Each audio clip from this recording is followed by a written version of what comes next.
Hi, I'm Beck and Food's My Life. In today's video, I'm going to be sharing with you a cake recipe that you have to have, and it's coming right up.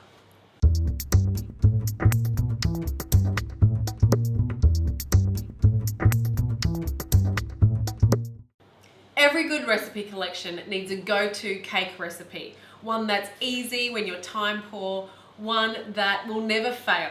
So this is what I'm going to show you today. This cake recipe, it always turns out light and fluffy and moist. It's a really good recipe if you've run out of time or you think, oh my gosh, I need to have a cake made by tomorrow. This is the perfect recipe for you. It's a good plain vanilla cake on which you can then decorate to your liking. Perfect for birthdays. This recipe is so simple, even my husband could make it. So this recipe is just so simple. All it involves is throwing in all the ingredients together and beating it for 10 minutes. So we're going to start with 225 grams of butter at room temperature, and that's unsalted butter.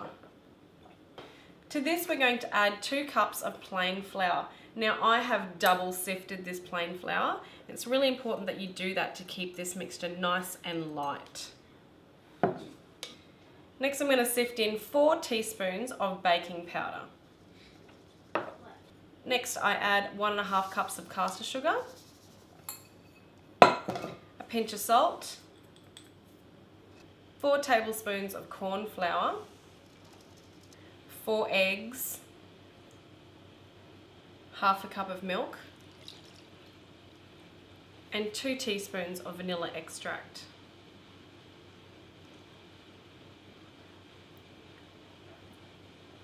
Now I'm going to choose to use my electric beaters for this recipe, and I'll tell you why. I mean, I have so many wonderful kitchen gadgets that I could use, but I'm going to use the beaters because this is an old recipe that my auntie gave me years ago, and this is how she did it. She did it with beaters. If I was to use my KitchenAid, for example, the time would vary because it's a more powerful machine. So I've been told 10 minutes on the electric beaters, and that's what we're going to do.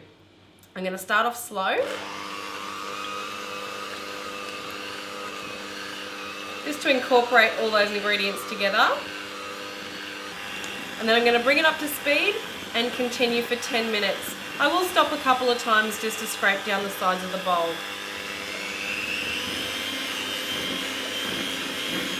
Okay, 10 minutes is up. Next step, we're going to pour this into our prepared cake pan and bake in a moderate oven. So that's approximately 180 degrees Celsius. And this cake pan that I'm using is a square tin, and it's 22 by 22 centimeters. So here's the end result. I've baked this in the oven for an hour, and I started off with a loose piece of foil over the top to keep it covered, and I took off that foil in the last 15 minutes just to brown it in the end. And if you don't cover it, this cake does tend to brown very easily, so we don't want it to burn. Now this cake is just waiting to be iced. And you can make any icing to go with this cake, a basic buttercream, maybe a cream cheese icing. It's totally up to you. It's ready to be transformed. To be honest, I've made this for myself at times just to have a bit of cake in the house for a cup of tea in the afternoon, and I don't ice it at all. I just love it as a plain cake. It's delicious. So now it's time for the taste test. Give it a cut. It's still really warm.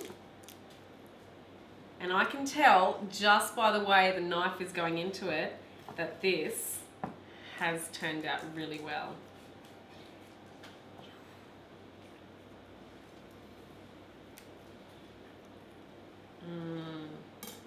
Nothing better than warm cake, hey? Let's see.